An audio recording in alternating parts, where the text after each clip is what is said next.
on those topics. Let's kind of review some of our special ed basics. What is FAPE? What is the obligation of schools to special ed children? And are there any exceptions in this time? And then let's look at kind of the planning process and how, kind of with this overlay of the pandemic, we plan for a student's IEP, use the ARD process, consider evaluation, LRE, transition, assistive technology, compensatory education.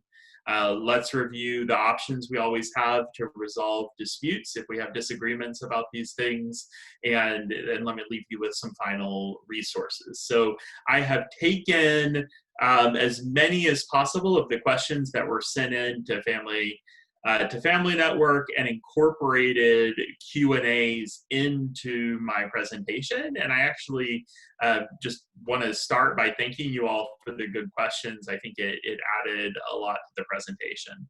So, as we'll all remember, back in March 19th, the governor closed all of the schools for the remainder of last spring at a time where we had a lot less spread at that moment than we currently have. TEA has been really inconsistent about many of their messages to schools, but one thing they've been pretty clear about is that they don't have the authority to close schools, so that each district makes its own closure decision, kind of theoretically, because the reality is TEA has threatened funding for districts that don't reopen for in-person as soon as TEA desires. TEA is currently allowing up to 4 weeks of all virtual instruction with a possibility of a 4-week extension. But as we'll get into, there's even a little bit of an exception there where TEA is kind of saying, if you really, really need in person, you can request that of your school. Now, what it's going to look like, it's looking a lot different in a lot of different places, and practically, I don't think it's going to happen in a lot of places. TEA is also providing a whole lot of guidance on special education. I have to say, the special ed guidance, most of it is pretty good. On a lot of the issues that came in as questions, there are a lot of strengths, a lot of things that we can point districts to and say, TEA still thinks that evaluations need to be happening. TEA says you need to be considering compensatory education. So there is some really helpful guidance that I'm going to try to incorporate into this presentation as well. One thing that really surprises me that TEA hasn't done is they have not mandated that schools provide a virtual option for those who want it. That is surprising to me. Most districts appear to be offering virtual learning, but I will let you know that we have a number of cases where the district is technically offering virtual, but then they're not providing as much support for the virtual learning because in-person is also an option. So some of our clients who want the virtual option aren't being offered the laptop if they choose virtual, for example. So another thing that I think is really important to review here at the outset is that it can be really confusing right now about what is the difference between at-home or virtual learning during a pandemic and homebound services or homeschool services. So practically with all three of those options, the parent's on the hook for a whole lot of the work and you're at home. But they are different. And when a parent chooses to homeschool, usually that involves withdrawing from the school district and saying, I'm going to take charge of my child's education. So you're not going to receive typically any support from the school during that time. And you're also not typically going to be able to complain about the education that you were given during that period of time. So if you're thinking, oh, well, I may need some compensatory for my child at the end of the pandemic, then you're going to want to maintain your school enrollment, because not maintaining your school enrollment is going to keep you from being able to get compensatory education on the back end of the pandemic. Now, that being said, we certainly know people, and I can understand where they're coming from, who just say, I don't think we're getting a lot of benefit out of this, but it's very, very stressful. and I'd rather just do my own thing. So that's clearly an option that parents have. They just need to make that choice, knowing that they're giving up some rights to argue for things like compensatory education when this is all over.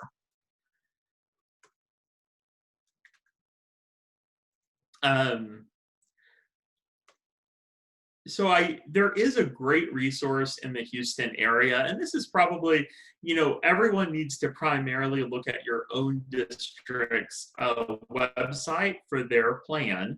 However, for those of us who work with people in a lot of different districts, I love this website, districtplans.org, because some hardworking people at Lee have put together all of the District Houston area details of plans, and there is a page where you can even compare what are the start dates for every district in the area, when are people starting to offer in person, and it's really helpful, and it probably won't surprise you to learn that the answers are all over the map. Every district is really doing something different.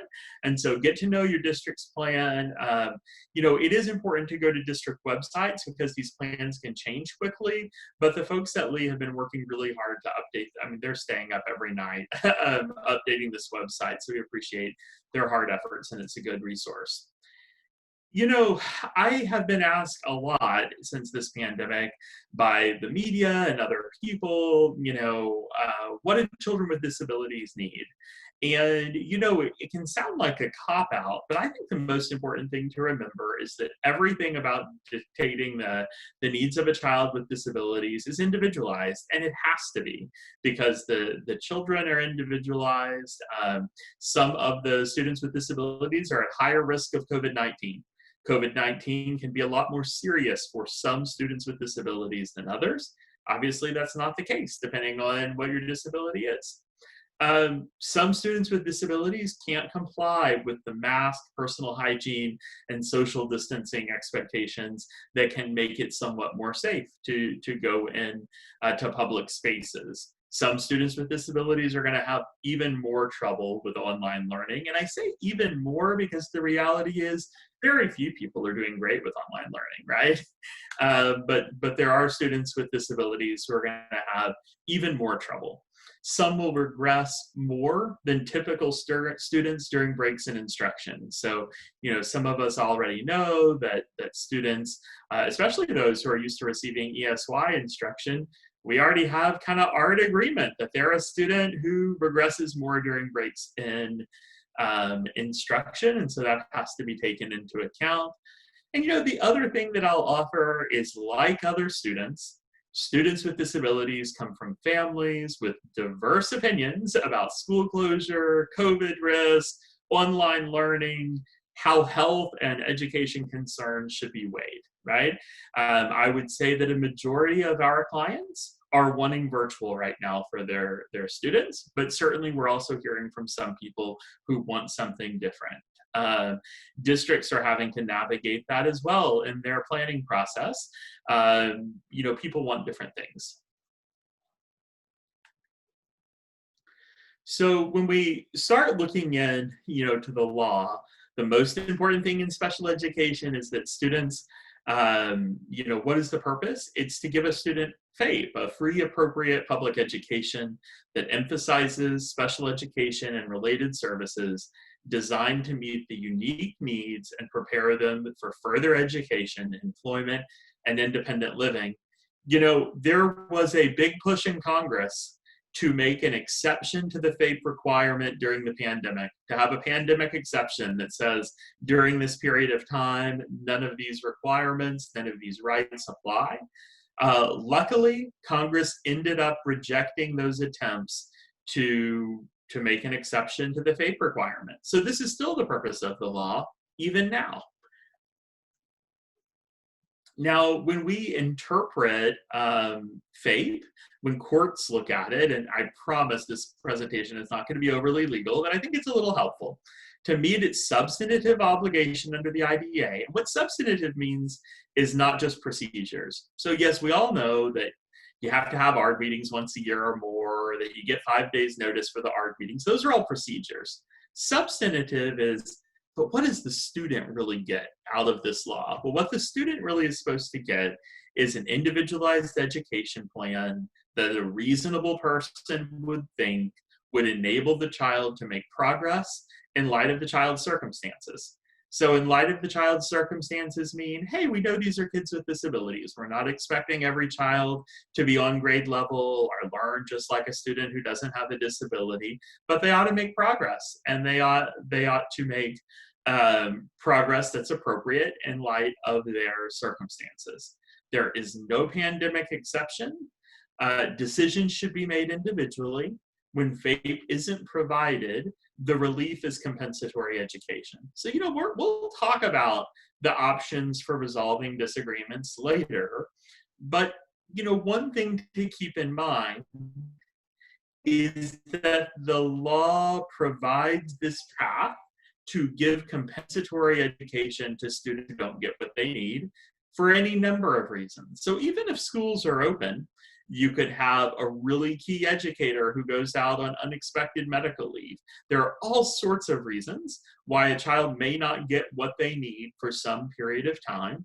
And the relief in the law is compensatory services. So, one-on-one tutoring, extra related services for so many minutes to make up for what the child needs to be where they would have been had FAPE been provided. And so, some families who are really wanting in-person instruction, for example, in a district that isn't offering it, may be focusing on this is what the child needs, and that they should document that they believe that. They should disagree if it's not being provided. But ultimately, do I believe that any hearing officer is very likely to order that it be provided tomorrow? No, I don't. And that doesn't mean that they would necessarily disagree that that's what the child needs. They would just find that, well, there's a pandemic and there are practical limitations to what can be offered in this time. The other thing you have to keep in mind is they wouldn't even make a decision in a period of time that would make much of a difference. And that's the other reason that compensatory services is the primary remedy in the law, because by the time you file a complaint and you fight it out over a few months and you wait for your decision, well, God willing, hopefully the pandemic will be over.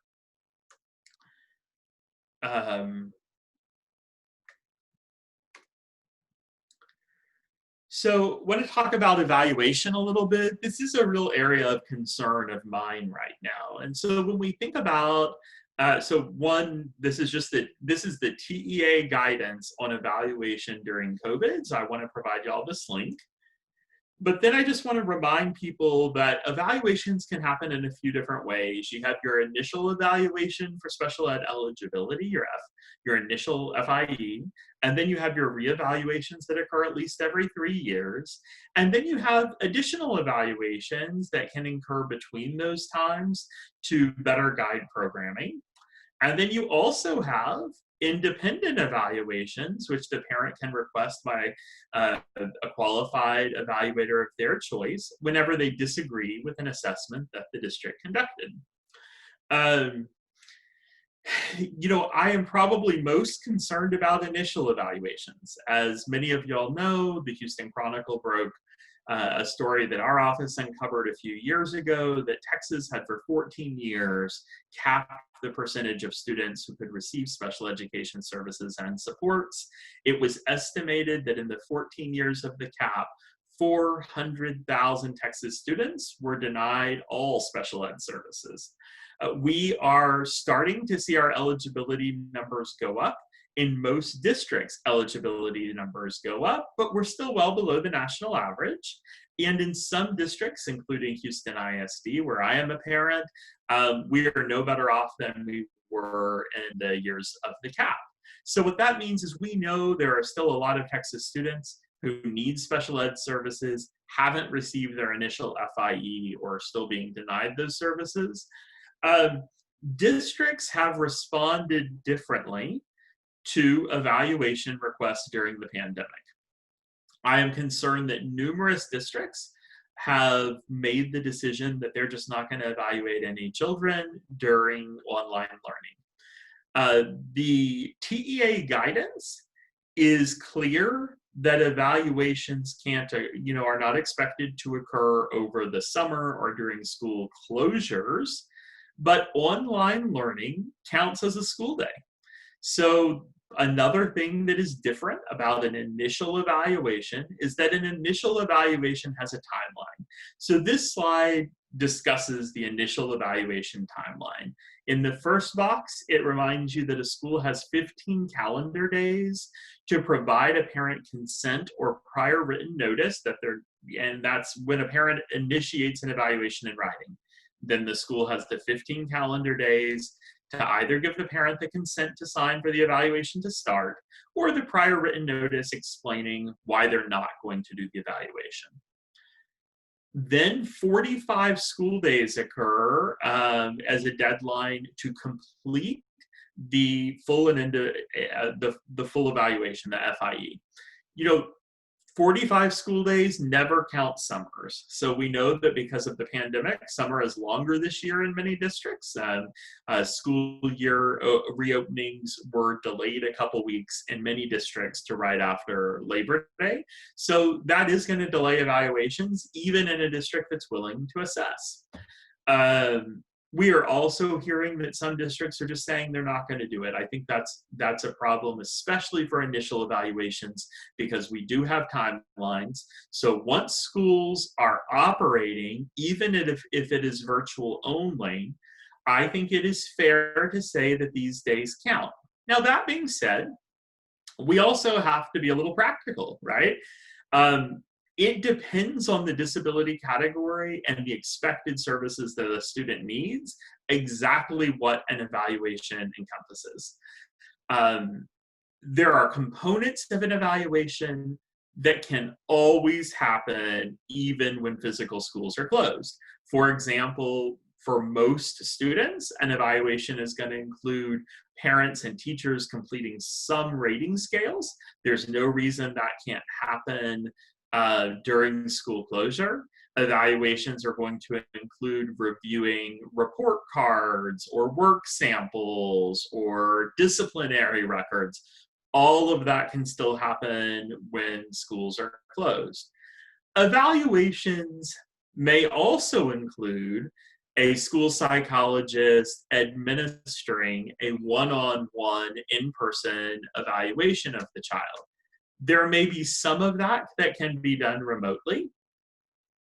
And this next part is a little less clear.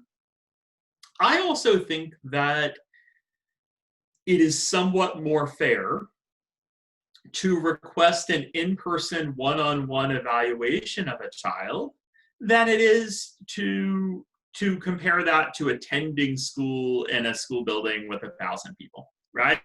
And so if there's a child who is not receiving services at all, the district is taking a really regimented position of we're not doing any assessments, what TEA says is do as much as you can to reduce the number of students who you miss the deadlines for. So definitely doing what you can means reviewing records and obtaining I would say, rating scales.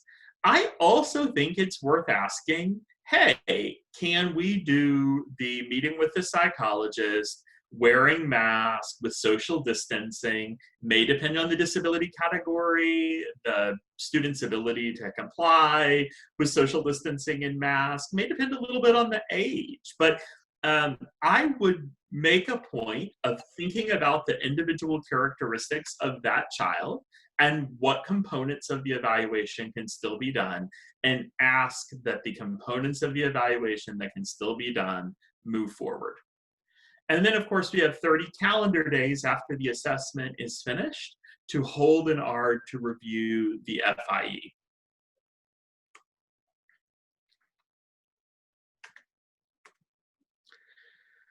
So I also want to remind everyone that independent educational evaluations, whenever a district has done their own assessment within 1 year, a parent can disagree with that assessment and request an IEE. They can use the form letter in its in DRTX's, it's a new idea guide, so our big idea manual, that letter is on page 38, and that's what that references. Schools can also, when a school receives a request for an IEE, they have two choices. They either have to agree to pay a reasonable rate for a qualified evaluator that the parent selects, or they have to file due process to defend the assessment that they already did. You know, one thing that's interesting here is then you're talking usually about private evaluators, school psychologists, speech therapists, or others who do these evaluations outside of school. I will tell you that the independent evaluators that my clients use most frequently are doing assessments right now. So there are people who are taking precautions, using masks, you know, distancing some, but some of them are doing some parts of it virtually, but they're doing assessments. So if you have an evaluation you don't like and you're requesting an independent, you know, I think call around to different people who conduct independents, but there are still people doing assessments.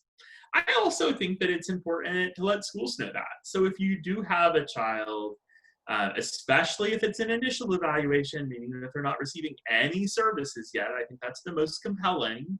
And the school is emphatic that they're not going to do anything. I think that it could even be interesting in that case that to say, well, then can we go ahead and have an independent, because there are other evaluators willing, and especially if that child has been delayed for some period of time, that they've really struggled, and maybe it was a child fine violation that the school really should have identified them years before.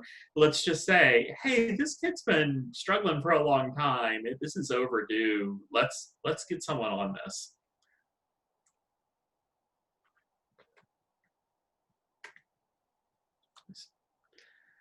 So Dustin, just a quick, I'm going to interrupt because there was a question that had to do with IEs. Trina had asked, how long do you have to review an IE with our team once it is complete? And that sort of confuses me, but anyway, I thought I'd throw that. So there is not a deadline for anything except initial evaluations.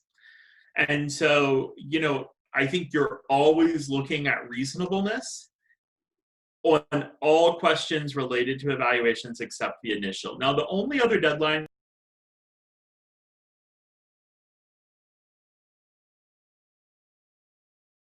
of that TEA guidance on evaluation that I don't necessarily love is they seem to kind of encourage districts to consider doing read. So a read, of course, is not a real evaluation. It's a review of existing evaluation data. So let's just look at the old stuff, say we don't think it's changed, and call that, you know, meeting our deadlines. You know, TEA, I think to some degree correctly identifies that there's not really a reason you couldn't do a read during this time. So I expect that a lot of people's 3-year evaluations, when they're up, are going to be faced with districts proposing, even more than usual, hey, let's just do a read. The thing to keep in mind is that, you know, if everyone's really clear on what the child's needs are and no one disputes that the child continues to be eligible for special ed services, maybe that's not the end of the world.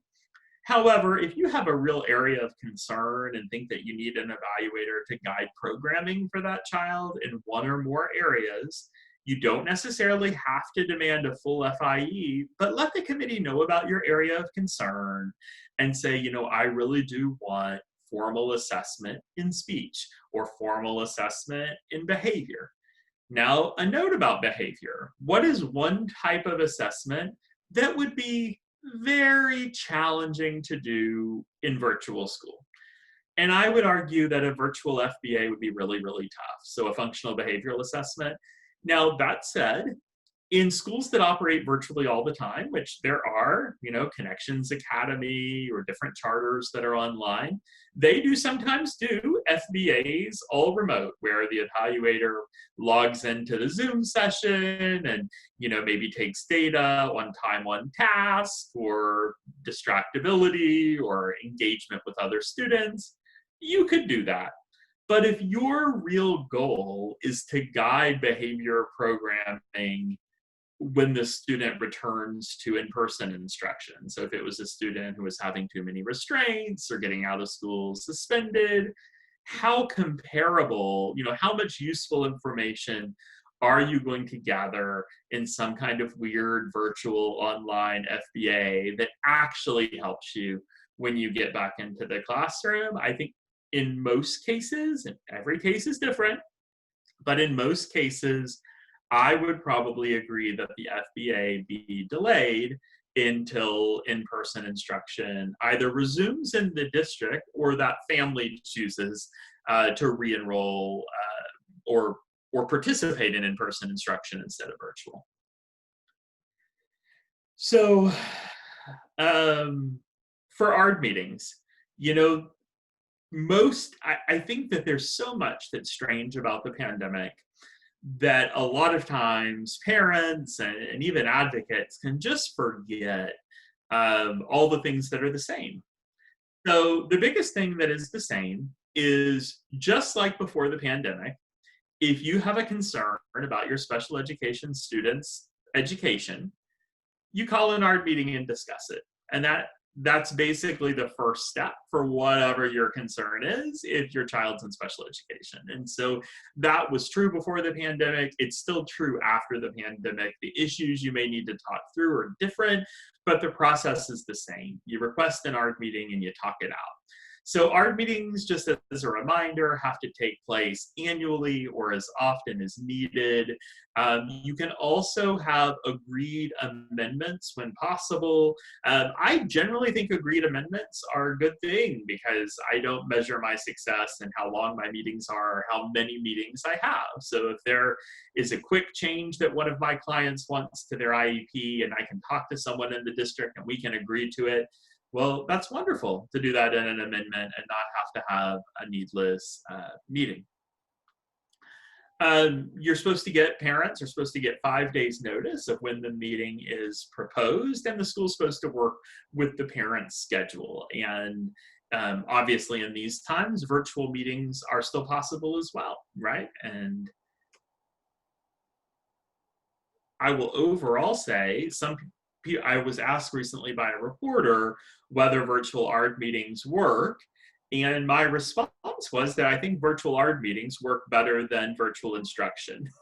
And so, that's my take. Other people may have different experiences. Just to remind everyone, ARD committees include the parent or the adult student, a district representative, usually that's an administrator, a special ed teacher, a general education teacher, and a diagnostician or a school psychologist.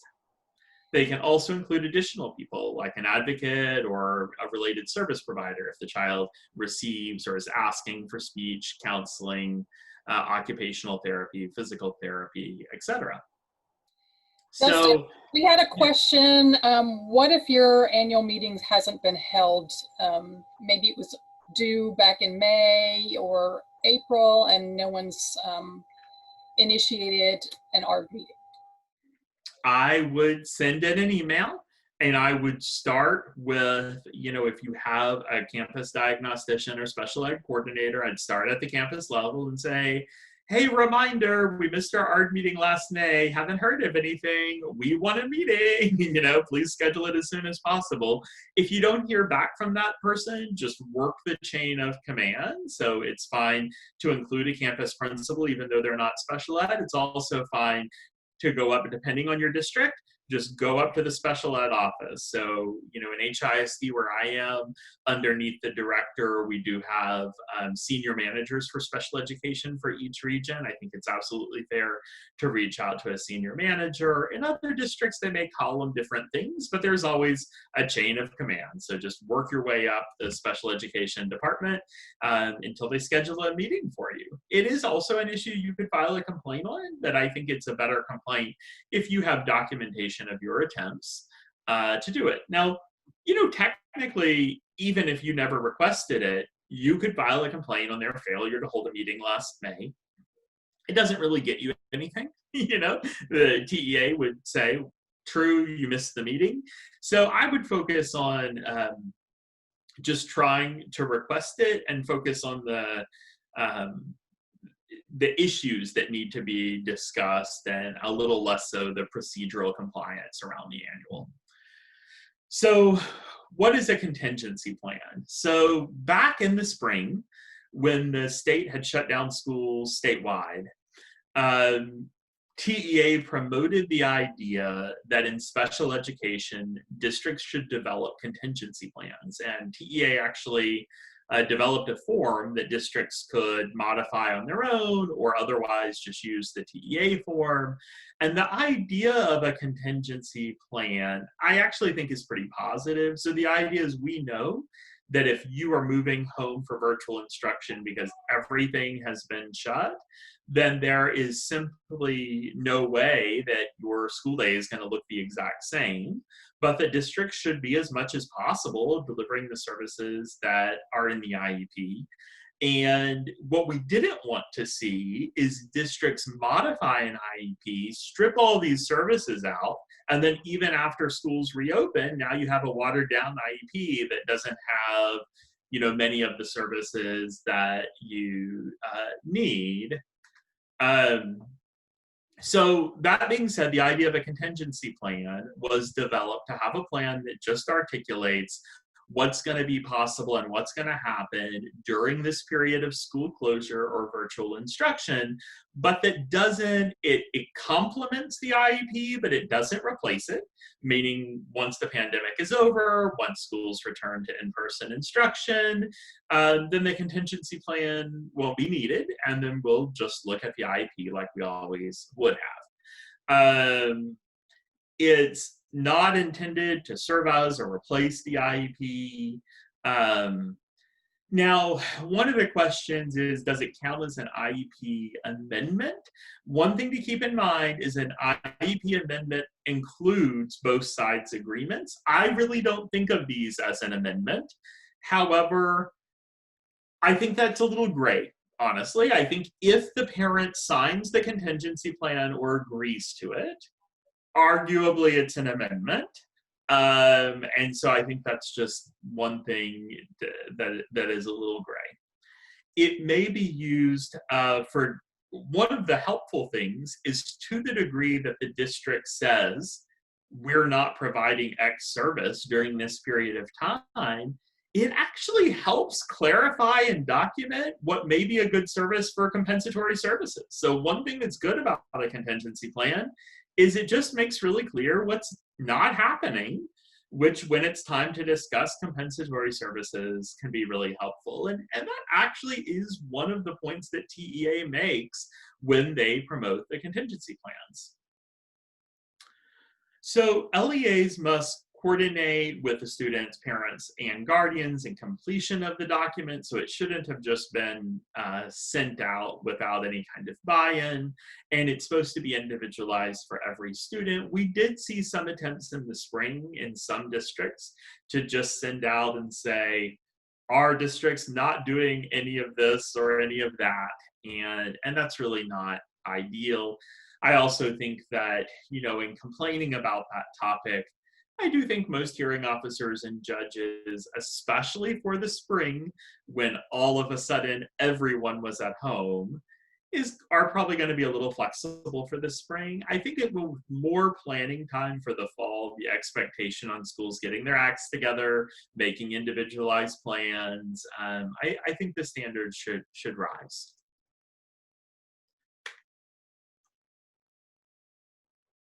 So, number one take-home point, if I had to choose only one slide to present to you, it would be this one. So if something's not working, call an ARD meeting and try to problem solve it. So, I will say that I'm getting some questions sometimes that do feel a little focused on just like procedures or like trying to win some point with the district.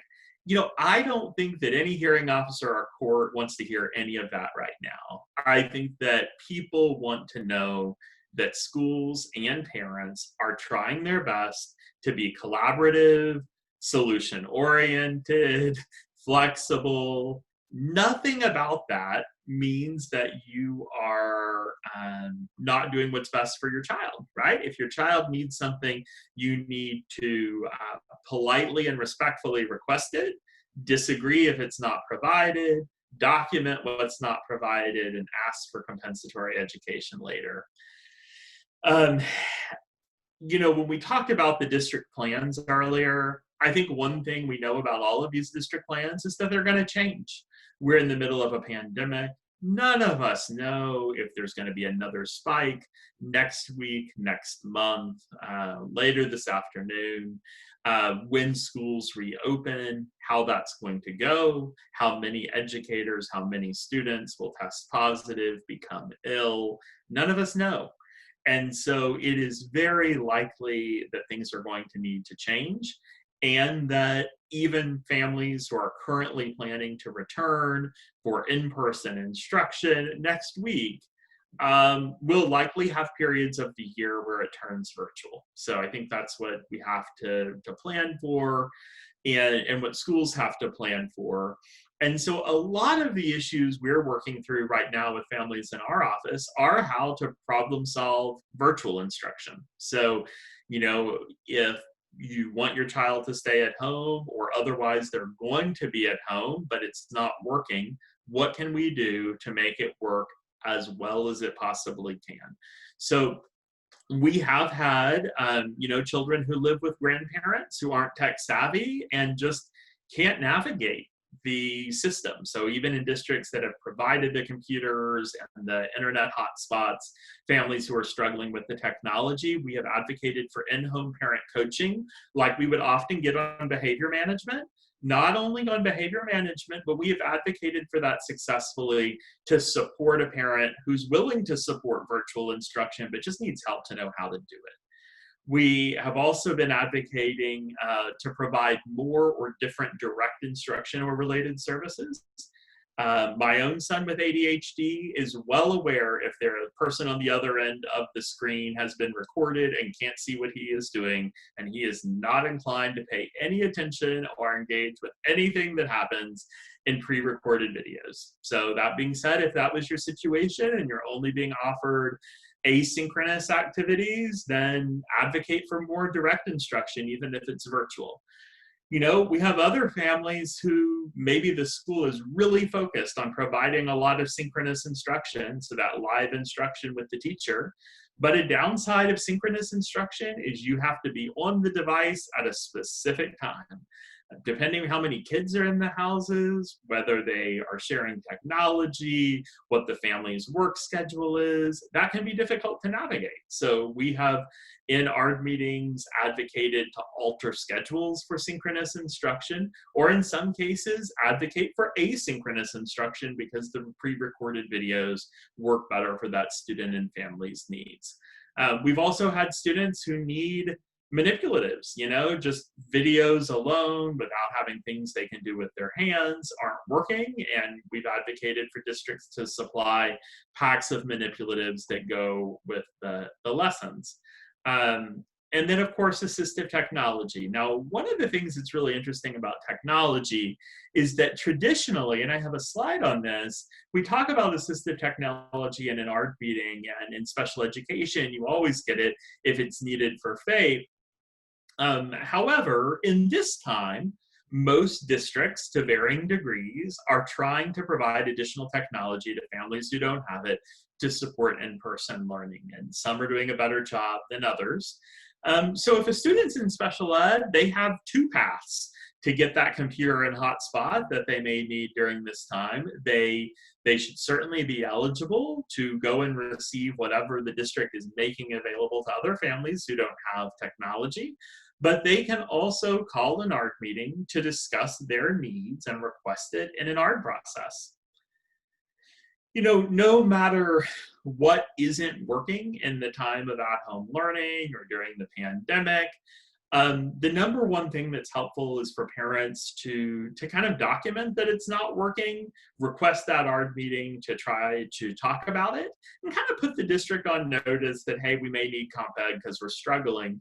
DRTX did, my office at Disability Rights Texas, did prepare a sample letter that parents can use to do just that, to say, hey, school, we're struggling in the following way. We'd like to have an ARD meeting to try to problem solve it. And by the way, we're probably going to need some comp ed because it's not going so hot.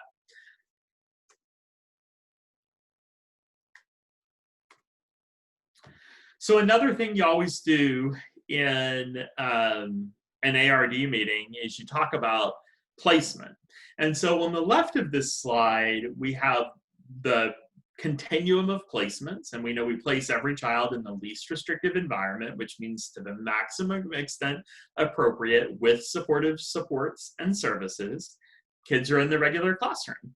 And then only when that doesn't work do we either go to the special ed classroom or to a separate school or to even a residential placement. So on the left, that triangle represents the typical continuum where only that small tip of children at the top are in residential instruction, and then a little bit larger group at homebound. And, you know, in a normal year, students on homebound would be those who are in the hospital or those who are recovering from serious illness for a period of time, have very compromised immune systems that they just hardly leave the house at all.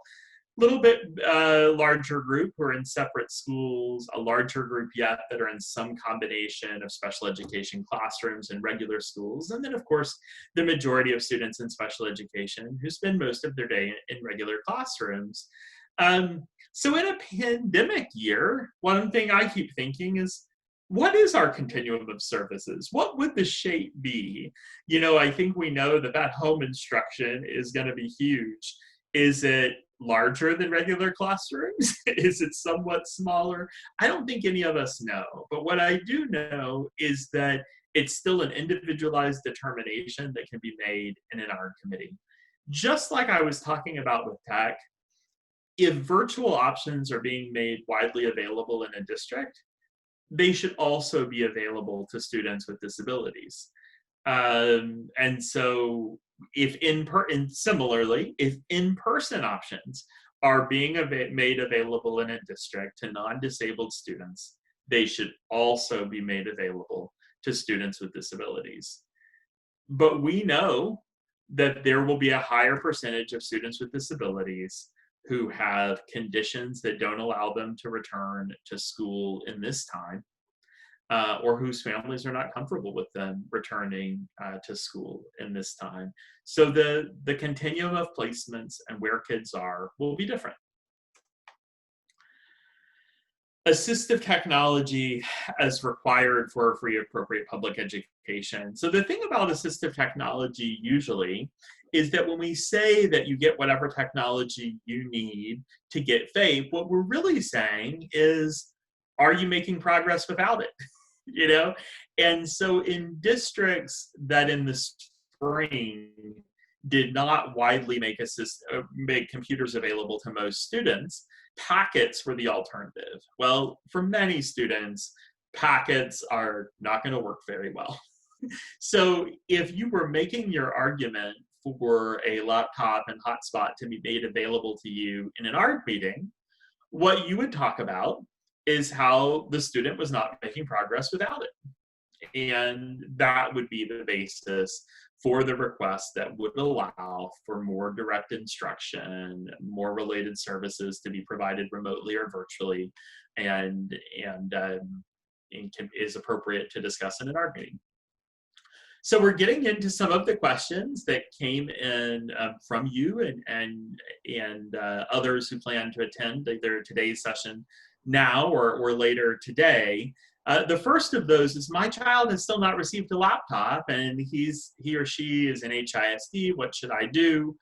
Now in HISD, I happen to know there are other initiatives outside of special ed, so I've provided a phone number for that initiative, and I've also said that HISD has instructed people to reach out to their campus principal or their campus to receive laptops. HISD is attempting to make laptops and internet hotspots available to all children in special education or otherwise. Whether they will actually be able to purchase enough to do that, I guess we will see. I will say that even in the spring, for our clients, we were able to get laptops and hotspots for everyone who needed one. Another person asked, I do not have money for high-speed internet. My child can't keep up when the teacher is teaching the lesson. You know, this is, I think, very common. I think a lot of schools surveyed students and the families in the spring about what do you have? Like, do you have a device with a camera? Do you have something? And I think that I know that there were at least a good portion of families who have a smartphone that has a video, who initially thought, well, sure, my son or daughter can use my smartphone to try to participate, you know, by video in class.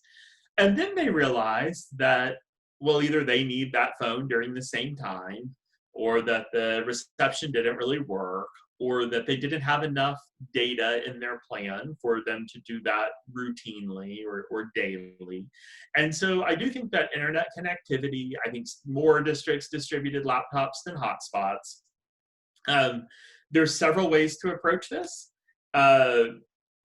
One, many tech companies were offering low-cost alternatives or even free internet for a period of time during the pandemic. Those options vary wildly around the state. I do think that there are social workers on some campus or wraparound specialists who know of community programs to help with connectivity. Additionally, some districts are providing hotspots directly to students.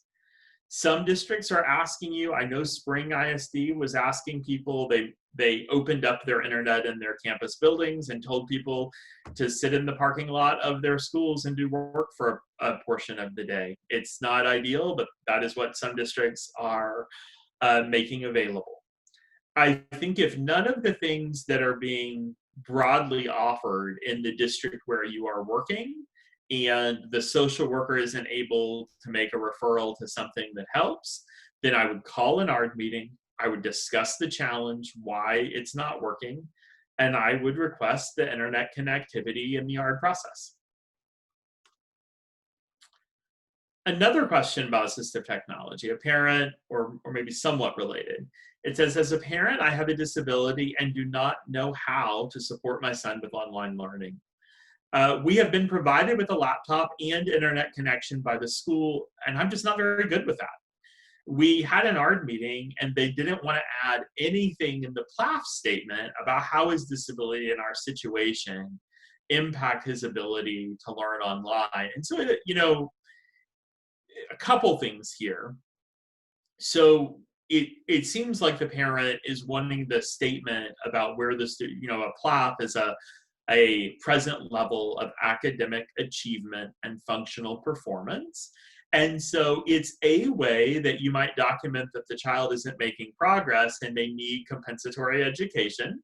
So probably the school was reluctant to make a statement there that the parent wanted, because the school is probably not eager to provide compensatory education.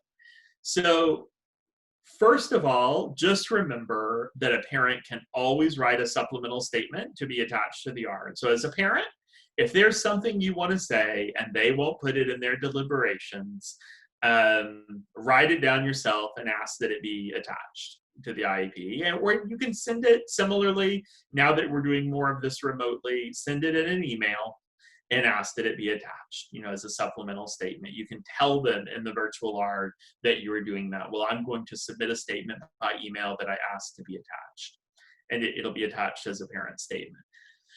But, you know, more to the key issue of how do we problem solve that if we do in fact have to be at home for an extended period of time this semester as well.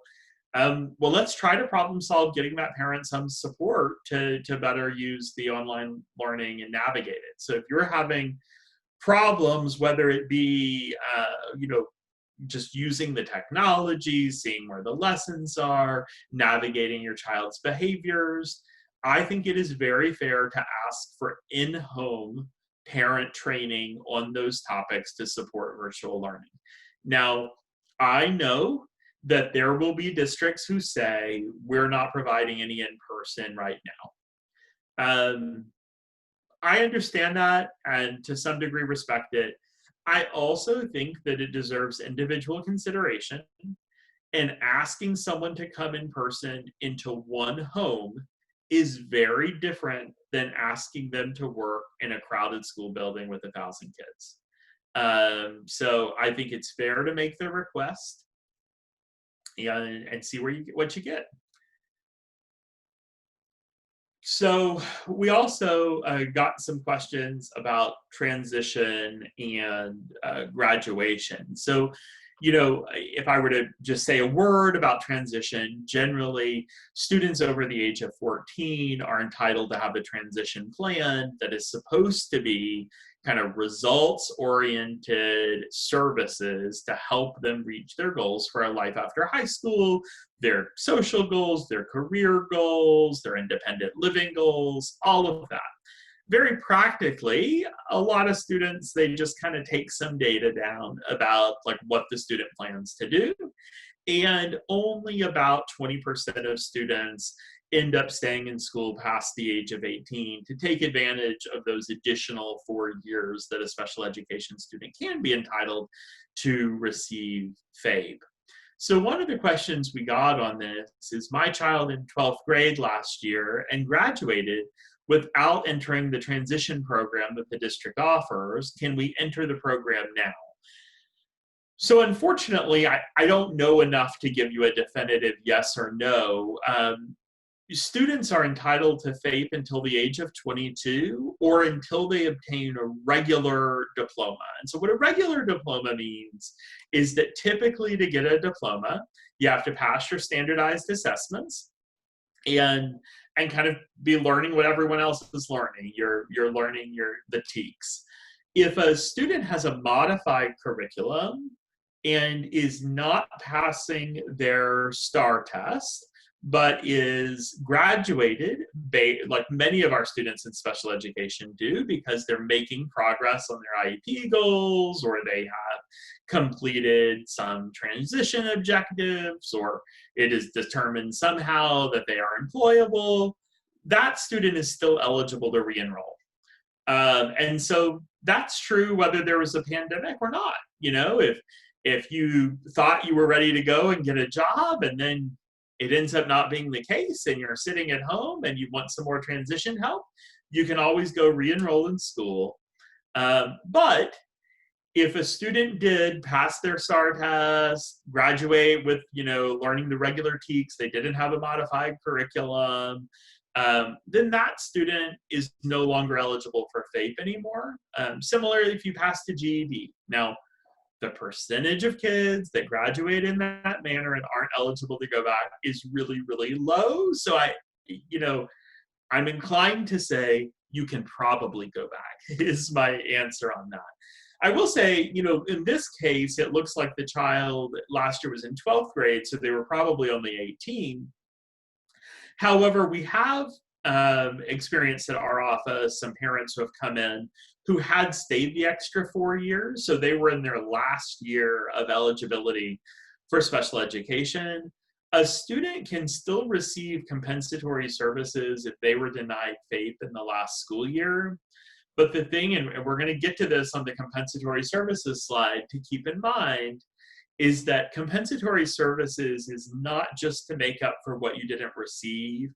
It does depend on a child having not received FAPE. So the child not making progress, there being, a finding that they're not doing well. So just to give you a kind of an example, if you didn't get any speech services from the school, but your mom worked with you on your speech every day, and she's just really self-taught and very talented, and you were speaking just as well and making all the same progress that you would have made with a speech therapist, you may not get any services because you weren't behind.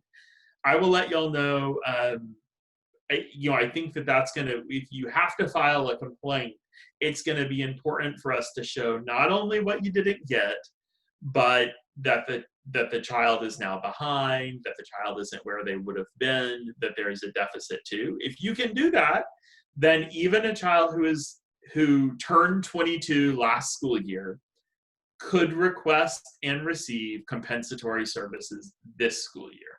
I do suspect that those will be the students who districts will most not want to serve. I don't think you will see a lot of just very generous granting of the comp ed, but as a matter of law, they're absolutely entitled to it. Hey, next question. It's me. We're getting to the top of the hour. Sorry. We can go about another 15 minutes after the hour, but we've sort of limited with our interpreter and our closed captioner. So.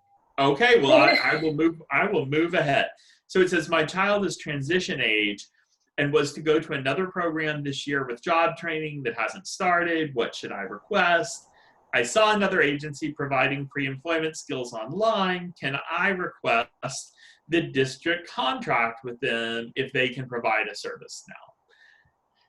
This sounds sarcastic, and I don't mean it to. Well, you can request anything you want, but it doesn't mean the district will do it, right? And so it absolutely, if you think there's a program that is appropriate for your child, request it. They can only say yes or no, and just know that there isn't going to ever be a requirement that a district has to do a particular program. The inquiry, if this ever went to a judge or a hearing officer or to TEA, is, well, what did the school offer? And was it meeting the child's needs?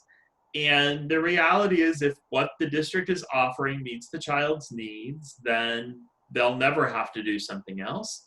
But if what they're offering isn't meeting the child's needs, then all of a sudden, everything else can be a potentially appropriate thing to consider. Transition and graduation. So I'm going to skip forward a little bit. Also on this, prior written notice. Prior written notice is a document the school must give parents anytime the school wants to change something about the IEP or whenever they're denying a service. It should be individualized to the child. It should be given at least 5 days before the school proposes the change. So, for example, if not just in a contingency plan, but if a district wanted to remove a related service because they're short on related service providers or they're not able to offer the service now, and the parent wants that service, the school should issue a prior written notice. Compensatory education, this is probably one of the most important things for us to cover.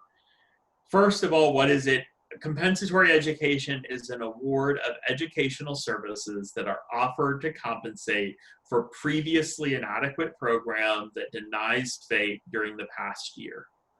So that's what it is. Examples of compensatory education: enrollment in a summer social skills camp, or a specific number of minutes or hours of one-on-one tutoring by a certified teacher, or a specific number of minutes or hours of occupational therapy, physical therapy, speech, counseling, any related service on top of what is in the IEP, or reimbursement for educational expenses. Parents should try to document services that aren't provided and any information about progress or lack of progress, especially while in-home instruction. So many districts are trying to provide at least some of the related services virtually, but aren't providing all that they would have received. Keeping as good a track of that as possible is really helpful for trying to get compensatory services later. TEA has put out compensatory service guidance for districts and for parents. Both links are below on this slide. One of the key points that TEA is making in their guidance that's positive is that our meetings should be considering compensatory services. So that's positive. They are saying that Absolutely some kids will need compensatory services because of the pandemic, and our committee should consider it. In the not so positive area, they are holding firm to the legal standard that it's only if a child hasn't received FAPE. And so theoretically, you could have a child who didn't get all of their hours or minutes of a related service, for example. And if it is determined that the child is still doing well, then they wouldn't necessarily be entitled to compensatory services. That being said, I have found that has always been the law. That's nothing new. But in my experience, most districts like offering minute-to-minute makeup for services that weren't provided because it's a lot easier to calculate. It's very specific. Everyone had previously agreed that the child needed the service and then they didn't receive it. It's pretty clear-cut. So, I think that's our first question. Is compensatory time equal to the hours missed? And if my child missed 10 hours, am I owed 10 hours?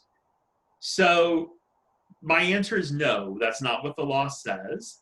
But my answer is also ask for it because it's a good starting point for a discussion on what compensatory education should be provided. So is it absolutely true that you get minute for minute? No, but still ask for it. Keep track of it and ask for it. What is the process for getting compensatory time? Make a request in an ARD meeting and disagree if the school does not offer the compensatory time you find appropriate. Does the school have to offer compensatory education by a certain time? No, however, you only have 1 year to bring a complaint about any special education issue in Texas. In most circumstances. So if you believe things started going downhill on March 15th, about roughly, the time when most of us left regular classrooms, if you want to try to get the ARD committee to compensate you for whatever your child missed out before March 15th of 2020. Because if you don't reach agreement on compensatory education in an ARD committee, you will need to file a due process case, if it's that important to you, by 1 year from the time that you started missing instruction. Does a parent have to request compensatory time at a meeting, and when should they do this? In theory, schools should bring it up, but in our experience, they very rarely do, so parents should be prepared to bring it up if they don't. What documents should parents keep? So here's what we're advising our families. Try to think about each service your child should be receiving virtually if you're at home. Make a separate piece of paper in your notebook for each one.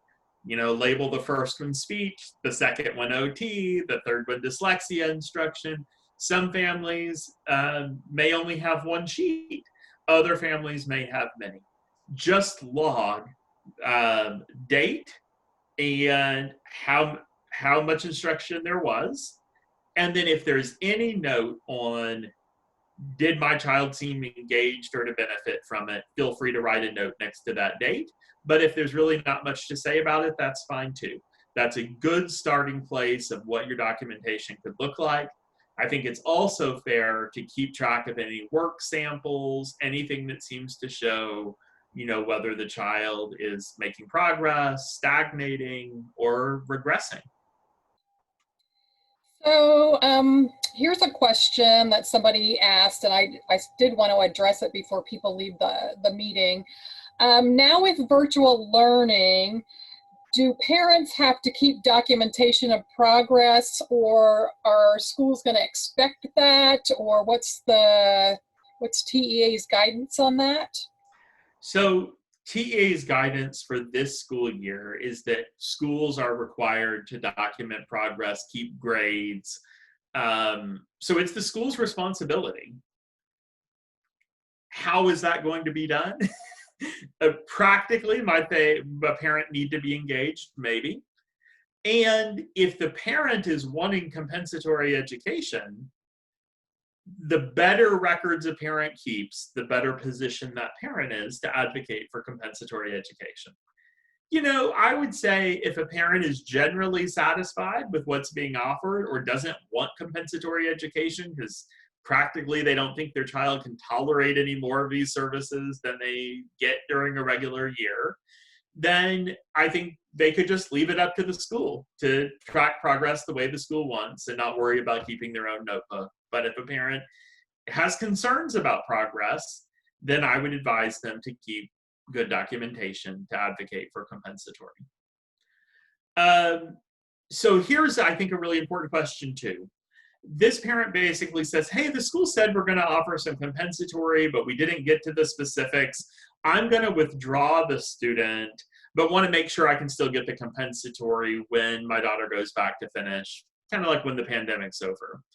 I'll tell you, I would be cautious of that because I think that if you make a choice to withdraw from school for homeschooling, the school probably didn't certify the number of hours for compensatory because they wanted to assess the child upon return.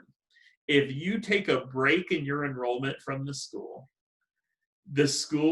is well positioned to claim that any gaps that the student now have may not be from what they provided or didn't provide before you withdrew, but could be from your period of homeschooling education. The other thing that can happen is, say that you chose to homeschool for the entire 2019-2020 school year. It will then be past the 1-year statute of limitations to complain about anything that happened in the 2018-2019 school year. And so you would have missed out, for this past school year. If you wait more than a year, you've kind of lost the ability to bring it up. So we also got, this is kind of a nuanced question, but I think it's important to raise. So there are some families who have asked the question, if you homeschool, not virtual school, can you get tutoring or have the school pay for some type of reading and program like Linda Bood Bell? So one thing to keep in mind is that the IDEA does allow parents to bring cases to try to get private school or services from the district. That is always based on the parent having to prove that the district's program wasn't achieving FAPE and that the program that the parent is asking for can. You can request that going forward in an ARD meeting. You can also unilaterally place your child by giving the school district 10 days notice of, I am going to reject the IEP that you've offered. I've considered it. I reject it because I don't think it offers FAPE.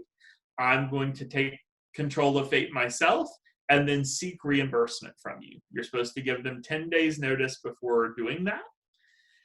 And so theoretically, you could put together your own program that could incorporate a Linda Bood Bell tutor if you wanted. Are most people successful in recovering their private expenses from a school? No.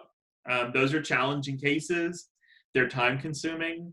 Many districts fight them. You're very likely to need a lawyer and to file for a due process hearing. But it is, if you are committed to withdrawing your student and paying for expensive services and want some chance at asking for reimbursement from those services, you should remember to give your 10 days notice of that being your intention to do it. I think one thing that an average hearing officer or court would look at is, well, what did the school offer? Did you try it? And did it work? Would probably be pretty key factors. Hey, we had a question about if you decide to homeschool and then you re-enroll, what happens? I mean, do they have to start with an evaluation all over again? I think that's individualized. I think it's going to depend how old the evaluation in the file is. So, if you're returning and the latest evaluation is over 3 years old, I absolutely think they're going to do an FIE. But if you're only gone 1 year, then no. But I mean, the most important point I want to make is that if you plan to homeschool because the burden of virtual instruction is just too much, then just know that you are most likely waiving your rights to complain about what the school provided during that period of time. So for most families, my average advice is try to remain enrolled and problem solve what doesn't work in an ARD process. But hey, I know this is stressful times and we all have to do what we have to do. But that's what I would usually advise. So the big decision, no matter what the issue that you have going into an ARC meeting, at the end of the meeting, you decide whether to agree or disagree. So if you disagree with any part of a child's plan, disagree at the end of the meeting.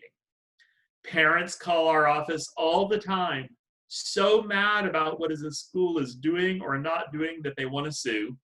And we look at the documents and the parent agreed. Courts kind of hold that against families. They kind of feel like, well, what's the school supposed to do? It looked like the parent agreed. Now, we know why parents do that. You're outnumbered and you're out credentialed and you take more time to think about it, and then you wish you had disagreed. Document your disagreement. So even if it's compensatory, if it's the time synchronous instruction is offered, the amount of synchronous instruction, their failure to offer you a laptop or an internet connection, whatever it is that you want that they won't do, be open-minded, listen to what they offer, try to reach an agreement if you honestly agree. But if you're not satisfied with what they offer you, disagree. If you disagree, they offer you a reconvene meeting in 10 days to see if an agreement can be reached. And then they might ultimately provide you notice that they're going to go ahead and implement their plan, but you would have at least documented your disagreement. So I tell families, even if you're willing to give their plan a try, if you really don't think it's going to work, document the disagreement, tell them, hey, I'll give it a try, but I'm going to document that I don't think it's going to work. And then you're in a better position later to ask for your compensatory services or to raise a complaint. So resolving disagreement, you can do a simple TEA complaint, which is paper-based only, 60-day quick turnaround on the decision. You don't need a lawyer. That's really good for clear-cut issues like they didn't hold an ARD meeting, can I ask over and over? Or, they didn't do an initial evaluation in the timeline or even the parts of it that were possible during the pandemic. You can also do a mediation where a mediator is appointed at no cost to try to help the parties reach agreement. Or you can really file a lawsuit, which starts with an administrative due process hearing. Experts are required often to win. You can do it without a lawyer, but you're usually better positioned if you have one. The district will always have one. And so these are really in order of kind of the least intensive to the most intensive. So someone said, I've been told that filing a complaint with TEA doesn't make a difference. Is that true?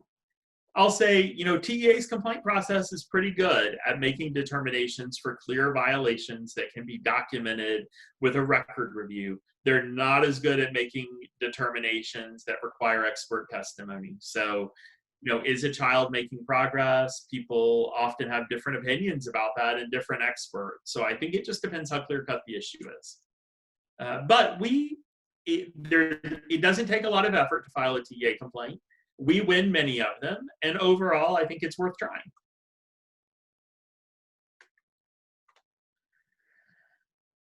Oh, so one question we've got about 1 minute, so. Okay, so, I'm just going to take this one. We've got a kid who won't wear a mask. That's common. I think, talk it out, look at the individual factors. Will they wear a mask for part of the school day to get to their class? How many kids are in their class? For most kids, the answer is at-home learning. If you're not able to comply with the protocol to keep other people safe, the Americans with Disabilities Act does allow accommodation, reasonable accommodation, but there is a direct threat exception that says if you're a direct threat to the health or safety of others, then an accommodation isn't reasonable. So I think the mask situation, depending on the facts, if you're going into a school with a lot of people, not wearing a mask would probably not be a reasonable accommodation in most cases. General resources during COVID, here's just a list of different COVID-specific education resources. It's been a pleasure to talk with all of you. Again, the PowerPoint is going to be provided to those of you who complete the survey. Thank you again to Mary Jane and Family to Family for hosting us, and to all of you parents for all you're doing to support your kids in this difficult time. Yes, thank you, everyone. Let me just try to share my screen now. Just so you know, there's some resources that'll be added, and then here, let's see, here is the link. I also put it in the chat box for you to, it's just a SurveyMonkey F2F 61920. So thank you, Dustin. We really appreciate you coming and sharing a lot of information. For those of you that had questions, I'll look at them in the chat and try to reply. You all can come back tonight too. We are doing this again at 7 p.m. So thank you so much, everyone. Have a great afternoon.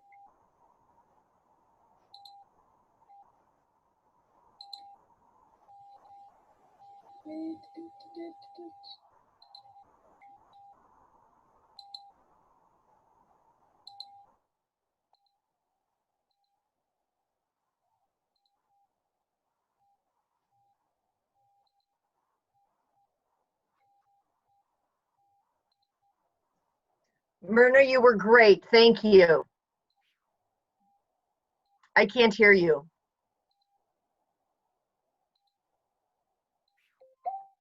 Thank you. Oh, probably because you're plugged in.